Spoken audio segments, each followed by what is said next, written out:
Hi, this is Amanda, And this is Jen. and you're listening to Just This, a podcast that explores everything around being and becoming a mother or parent. We're excited to have you join us as we dive into the practical details as well as the unseen energetics on topics that span from preconception to years after birth.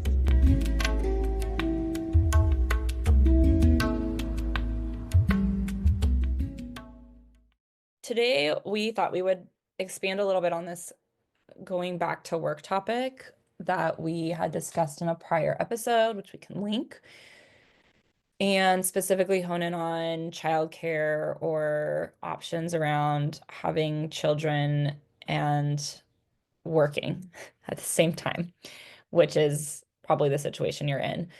And it's funny because today your kid's actually home. I know. Yeah. So yeah, as we all know, having a kid and being a parent when you're working throws different things into the mix. And one thing I have heard a lot of people say that they're going to try, and we can go into this of how it works, how it doesn't. But I know a lot of families, especially now that there's more of a hybrid and work from home environment. Not sure if that's going to be fluctuating at all in the upcoming years, but depending on your work situation, usually there's some option to be at home in different industries, and people will say, "Hey, I'm just going to try to work from home and work around the baby because it's still a baby." Usually, when you're transitioning back to work, that's between anywhere from a couple of months to 6 months on the longer end for people, usually in the US. And the baby's not mobile, especially if it's just a couple months, still napping quite a bit. So it can theoretically feel very easy to be like, I'm going to juggle taking care of my baby and just working when they're down, or I'm going to baby wear and then work while I baby wear. And I feel like that's always shorter lived than people expect it will be. Yes. Yes. And I can tell you, I think one of the biggest reasons why is because although we see babies sleep for 2 or 3 hours, that is really 2 or 3 hours of them sleeping. And that's not necessarily the time that you get to do what you want. And I think you can relate to this, Amanda, too, just working from home a lot and having a lot of different projects, that there's something to be said about transitioning from working and concentration to going over to taking care of baby and then back again, right? And then also this idea of needing a break in between to reground. So I think even if baby slept for 2 hours, you might at the most be getting an hour, if that, of solid work in those little spurts. I think there's also just the unpredictability of babies in general. There's two things. One is the first year and 2 years, really, there's so many changes happening so fast. So as soon as you get into one rhythm or you tackle one obstacle, then you're just going to outgrow it and get to the next one. It's like these different levels that you're hitting. That can be really frustrating, especially when you add in pressure or stress of work. The second thing ties into it, just the unpredictability of a baby. Maybe they generally sleep around this time, but what if it's a day that they don't go down for that first nap? Or what if it's a day they go down an hour later? There's so many variables. And I don't think there's one person I know who feels like this multitask juggling both at the same time is in any way helpful for themselves or for the work they do or even for the baby. And they end up feeling more exhausted and more overwhelmed than if they just time chunked things and got to prioritize being with their baby when they were with their baby and prioritize doing their work when they're doing their work. And the quality of those times is just so much greater when you have that. It's just really hard to do that when your kid's around, even when they're 8 years old and homesick for the day. There's this energy of your child being there. And it's obviously a lot harder when they're younger, but it's just different when you have your own space and you're able to focus and do your things, or especially if you're meeting with people online. Yes, you can have your child there and it's just distracting. There's some underlying sense of not being able to show up for that person in the meeting. You're tearing your attention in all these different directions. And then that just creates a lot more unease in everybody. And I can contest to the meeting ones because even at 8, my son be in a meeting like, do not bother me for 30 minutes or an hour or whatever, even if we're recording a podcast. I hear the door open in the background, like you said, and then he's like tugging on my leg or poking at it as if I didn't hear him come in. And so it is very distracting. So now when I'm in the meeting or even on the podcast, I'm not like, as you mentioned, fully present. That can be very distracting. And even working from home, even if they're sick or whatever, it's hard because 20, 30 minutes in, you're really in a good flow. And then all of a sudden, hey, I need water Yeah. or whatever the Or the case baby is, wakes right? up. Baby Yeah. wakes up and needs to be fed. Or it's definitely a challenge. I think some of the successful ones I've seen have been the ones that have somebody come in for a period of time, like around lunch, and they literally go in their room and they lock the door. And the idea behind that is that when they're younger, they can still breastfeed, so baby can be brought to them, but it's very like specific for that.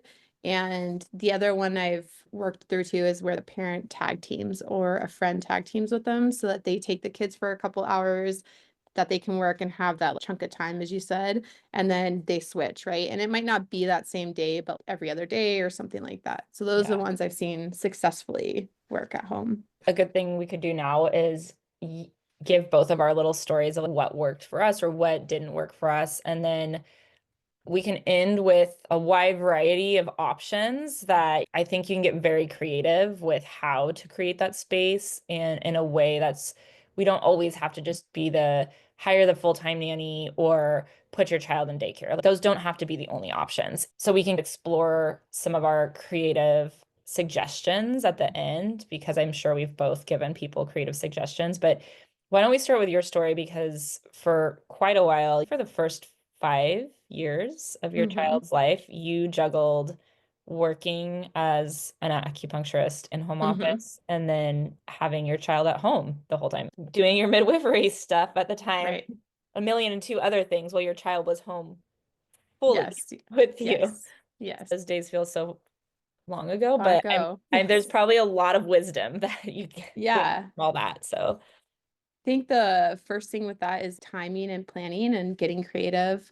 My particular case, as you said, I had a home office type thing. It wasn't in home, but it was regulated for that. When I had a client, my then partner would take my son and watch him. And as far as studying and spending time with him, like you said, I really try to do what I was doing, right? So when I was at work, I did work. And then when I was at home with him, I tried to be at home with him. I also utilized friends sometimes so that I could get some time alone. I would watch her kids for a little bit and then they would watch mine for a little bit.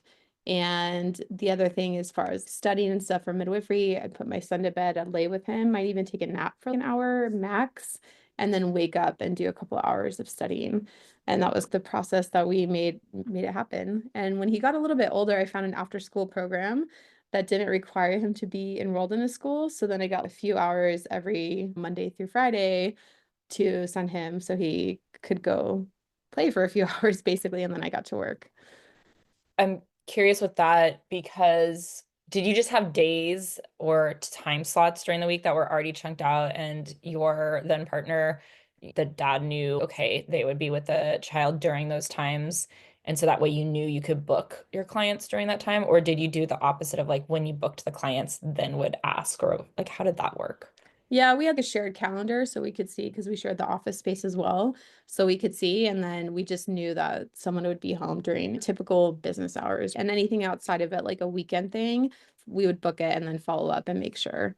That's how we did it, just through a calendar. Yeah, and you said also you had your parents 1 day a week at the time, which Yep, was that's nice, right. like in the cycle of helping Yep. out. So that way I could maybe work on clients for a couple hours or just straight go to a coffee shop and sit and study and do some work and stuff like that. That was great. I think she spent about a half day, a little bit more than a half day, till 2 or 3. Yeah. And Cool. Yeah. yours? My situation was similar, but slightly different. I think that's a valuable thing is to look at what your partner's situation is, depending on where you live. And I do know that different states have different things around paternity leave. I do like that it is being noticed more. And in some states, there is quite a bit of paternity leave that fathers are granted if they have been with their employer for a certain amount of time. Planning that with your partner is a really great way to ease into that separation because you feel more comfortable, or having family, if you do have family, step in at that beginning part is great. So we did that. We didn't have family, but we did the little bit of titration. My partner titrated going back. So he took his time and then started going back 2 days a week, then 3 days a week, and also worked in, this was pre-COVID, but he worked in a deal with his boss of doing some hybrid working even back then. We discussed this in our podcast about returning to work, about asking the employer if you are with an employer or your partner's with an employer. That's a very valuable thing to do. Don't discount that other people would probably be willing to compromise on some front to help you, because that definitely helped having him there for some of the time. And even when COVID did happen and all the daycares closed and the schools closed and everything, that's all we did because my child was about a year old at the time. We chunked for 4 hours. You get it here for 4 hours. I'll be working here. And we just took turns taking care of Hmm. her, which sounds similar to your Yeah. situation. But generally, what we did is we were very fortunate to have a neighbor, like literally right next door, reach out to us and say that they were interested in babysitting or for childcare if we ever needed it. We compromised a little bit on the pricing to start because I work for myself. I didn't get maternity leave. And definitely worked up to giving her what she wanted within a few months. What we did was we just looked at our budget. We said, okay, this is what we want to pay. And then I planned that between naps. So I knew, and my child was not a consistent napper. It was not at the same times, but I knew generally in the morning, sometime in these 3 hours, she'll sleep 30 minutes to an hour and a half, like something like that. Our neighbor, Myra, who was amazing, starting at a month and a half or 2 months, she would come over for 2 or 3 hours, and it would be between the major windows when Penelope would sleep the most. And that was the only time I took meetings and calls. I learned really quickly not to schedule calls and meetings during any of the time when she would be napping. And I would then try to take the time for napping to then do some work. I had small windows for meetings. And then I did try to work on those nap times for getting some other small things done, but I tried to keep those light and not really deep work. Mm. Going through your emails, Right. updating my to-do list, Right. things like Yeah. that. And then sometimes at night after she would go to bed, I would do deep work that didn't include needing to be talking to people on a meeting. So that was Right. how I made it work for me. And it was still stressful, but I think coming into, okay, this is the rhythm, which we'll link Hmm. to our rhythms and routines, rhythms versus routines episode. Finding your rhythm was really important. And then when I needed more time for deep work, I would just simply ask Myra, can you be with her longer today? And then I would just fluctuate paying her more if I needed more time for that work. And then I did start a daycare at 8 months, and I only started 3 days a week. That worked out great for us. And so between the option of having the childcare next door and the daycare, that gave me enough time. And I actually really liked that balance. Everybody's different. Again, we'll link back to our transitioning back to work episode. I had an option. I remember at one point I was going through an interview process and got really close to taking a full-time job. Again, this was pre-COVID. And I'm really glad I didn't, because I think having that balance, like I wanted to be working and I loved my time with my kid. And I think this comes back to because I had my 2 or 3 days of I can focus for 5 hours on these 2 or 3 days and like really get my stuff done. Then the times that I was with her, basically Friday through Monday, I really felt like I could give her my all. I didn't really have to stress about doing too much. There wasn't too much to worry about because I know I had that time set aside and I could really be with her. That felt really nourishing. I don't feel like I missed out on any of her childhood or I wasn't there for her in any way. And I think that me having my time to like mentally do what I wanted to do, like you Hmm. said, connect with adults and be an adult, actually for myself really benefited my time with her as well. So, I think you hit on, and I actually remember at some point putting my son in nature school, very similar, just a couple days a week. And I think that's the thing that when you're a new parent, you forget that you can actually do part-time. It doesn't have to be every day of the week. Yeah. And the part-time, like you said, is so nice because you do get that time with them, but also you just get that little bit of space from them. And although it's hard on that first day to send them away, you realize it's so nice to have that space again. Yeah. And I think a really important thing that I realized and took a little while to get to is the idea, like you said, learning what chunks of your work have to really require deep work versus more shallow work. Because even if you're trying to write an important email or something, that is not the work to be doing in between the naps. That's more of your deep focus work. But yeah, just going through emails, this is all trash or junk, is more on updating your to-do list. It's easy to break it up, but important emails, not so much. Yeah. You I just emphasize like that. seeing what's coming in and then, yeah, at least knowing, okay, these are my top three priorities the next time I have a really good chunk of time. Hmm. So, because that can take a good hour sometimes of being, okay, what do I have here? What are my like top goals right now and things like that. Yeah. And I just want to say too, just working with other families, they do very similar things as far as like working out childcare, where they'll have the dad or the partner take off, go back to work pretty quickly after baby's born, maybe even a week or a few days after. Mama stays home and then they flop, right? Or they, like you said, titrate out. It might not be a hard stop, but then mom starts going back to work a little bit and then dad starts coming in a little bit more or whatever. And I Yeah. find that to be a really smart way to utilize that paid time off. Another friend of mine, actually, she ended up getting Fridays off for the first year. That's actually really nice. She worked in the corporate setting. And if you can do that, financially and your work's okay with it, she'd still be available if they really needed her, but she really tried to take that time off. Get a 3-day weekend and how much work actually gets done on Friday. Yeah.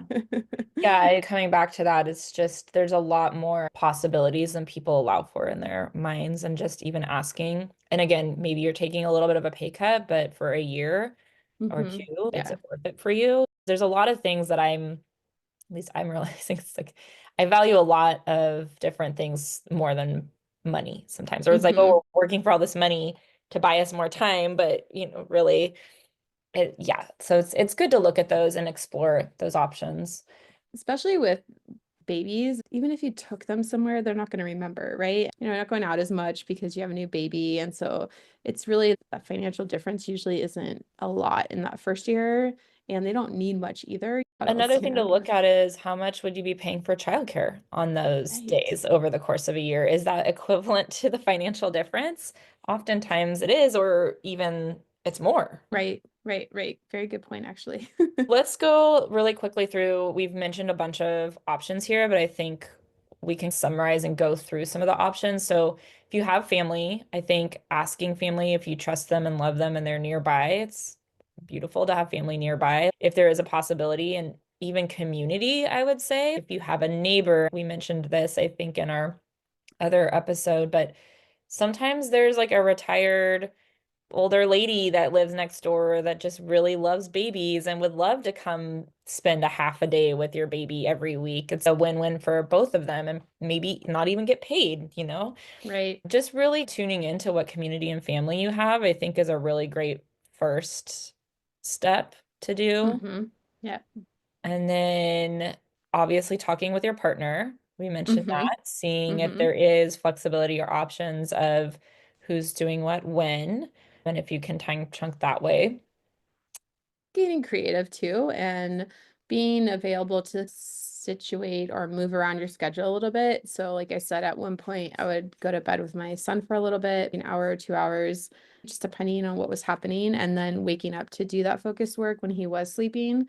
And I know Mhm. that's a hard shift, but being open to different things. And again, it doesn't have to be every day, but even a couple Yeah. days that could give you at least a part-time, right? If you did that for 3 or 4 hours each night for 3 or 4 days a week, that's 12 to 16 hours of focused work. Yeah, if you're an entrepreneur, obviously you could do that. And if you're an employee, I think just being, again, approaching your employer with creative ideas of like, hey, can I end my workday at 3 o'clock every day? And then I will make that time up and do that work at nighttime and everything will get done. I promise you it'll all get done kind of thing. As Right. long as you ensure that things will get done, seeing if that's a possibility, especially if you're going into an office. If you can leave a little bit early and say, hey, can I work at home for a couple nights to make up those hours after my child's in bed? Hmm. I also love that you talked about the pod idea, which Hmm. came around during COVID, and I was so hopeful it would stick more. There's so many things that are fading that were actually really beautiful, like the hybrid work from home, the Hmm. pod Yeah. situation, and why did we not keep these going? That idea of finding another family or friend or parent Hmm. that one or two, I would say, potentially even more if the kids are older, where each of you just take a turn with all the kids. So if you have yourself plus two other parents, then you get 2 full days. If you take a day with the kids and then each parent's taking a day, you get 2 full days. And then maybe you all split paying for a nanny on a fourth day or something like that. Then you get 3 days and your childcare cost is minimal if you're looking to reduce the childcare cost. So I do think the pod situation is really great. Depending on where you live, I think it can be easier or harder to do. Yeah, yeah. And I think the other thing too is to look for college students or the elementary school kids that are getting into junior high, right? But also utilizing them because they don't necessarily have the capacity, maybe you don't feel comfortable leaving, but even being able to step into the room for 2 or 3 hours, please don't bother me unless it's an emergency, and see how it goes. It might not work out, but it might, and then you could get a couple hours and be paying like way less than you would for a babysitter, something. Younger kids, it's a hard stretch for most people these days to hire somebody that young, but college students, yes. And specifically, I think if you're more concerned, like nursing student or Mhm. people who are in these fields that obviously are just more aware of acute care if needed, because I think that's where people get a little bit concerned Sure, sure. sometimes. But there's tons of nursing students out there that would happily Yeah. be babysit or whatever, have some side cash flowing in Mhm. while they're at school. The other hard thing though with college students, I've found families find is it's not as consistent. So Yes, you do yes. need to have more flexibility, maybe better for an entrepreneurial situation or something where you own your own business. I did forget too, as we're talking about this and college students, is au pairs.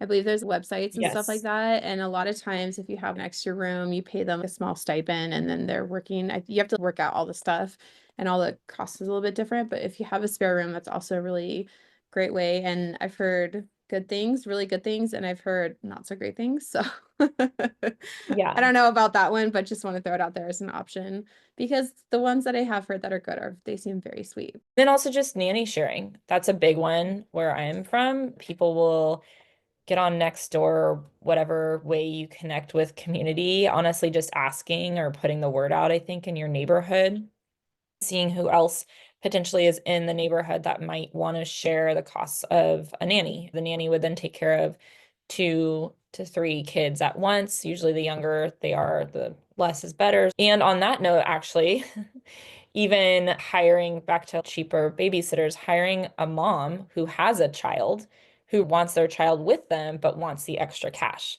They tend to be a little bit less than babysitters because they know, hey, my kid's along for the ride here. I'm bringing my child, which I actually like half the time, especially if their child's older and then yours is younger.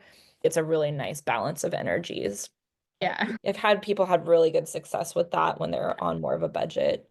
And with And that, I would say trust your instincts. trust Trust your your instincts and instincts. do what Yeah. works for you because what's going to Yeah. work for you is going to be unique to your family and your situation, just like everything else around parenting. I think then just what else do we have as far as creative solutions? Obviously, looking at your schedule, figuring out if you can do half days or chunks of time. Anything else as far as creative childcare options? Yes, I think the other one too is just to maybe not an idea, but just keep in mind that a lot of this stuff is temporary. Like you Mhm. said, your little one went back at 8 months, so hiring the neighborhood for a babysitter, maybe she was a little more than you wanted initially, but you got to remember that things can change and it's not going to be like set for necessarily a year. It might just be for a couple months to get you through this period until you change and come across like a pod or whatever the case is too. The tip is then to remain flexible and do what you need in the moment and know that you can change it. Nothing's like set in stone. This is definitely going beyond returning back to work, but I did the same thing as you with the after school care program. Mhm. when my kiddo was actually in that in-between stage of daycare and then being school age of enrolling her in the after school program thing because I thought it Mhm. was so brilliant and it gave me extra time in the afternoons because again, I didn't have childcare on Mondays or Wednesdays. I started putting her in that after school program on Mondays and Wednesdays.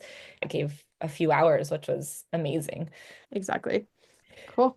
Cool. Well, that is quite a bit of information, and we are very into the creativity around this because I do think this is something that people have really moved away from and therefore just aren't as aware of as that there is a lot of possibilities and a lot of options and a lot of ways to make this work. One thing I just hear over and over is how expensive childcare is. And not that it doesn't need to be, there's a reason it's expensive because we need to pay the people that are taking care of our children, and there's not a lot of priority in finding these solutions or coming up with more creative ways to do this. So if you have other ideas or thoughts or things you've done, please do share them with us because I do think this is such an important thing to bring to people and expand more as a topic. I just wish that our world didn't have this one path and one way of doing things. And I think it would add a lot more flavor and joy to everybody's life if we had a little bit more of these possibilities in our scope of imagination when we enter into these paths of life. That's my little ending rant right there. But please Love it. do share your thoughts and share your ideas and share what has worked and what hasn't worked for you as well. Yep. We'll see you next time. Thanks for listening. Hey there, amazing listeners. We just want to say a huge thank you for tuning into our convo on the Just This podcast today. We appreciate each and every one of our listeners, and your continued support means the world to us. If you enjoyed this episode and found value in it, we would be incredibly grateful if you could take a moment to leave us a review on your favorite podcast platform or share this episode with someone you think would enjoy it too. Your reviews and shares not only motivate us, but they also help others discover our show. We're also all about keeping the conversation going and hanging out with our incredible community. Head over to justthis.site, that's justhis.site, where you'll find additional resources, ways to connect with us, and join the conversation, plus some more goodies. Thank you again for being a part of the Just This community. We'll be back soon. Until next time, remember to take care of yourself and embrace the wonder as you navigate this extraordinary adventure.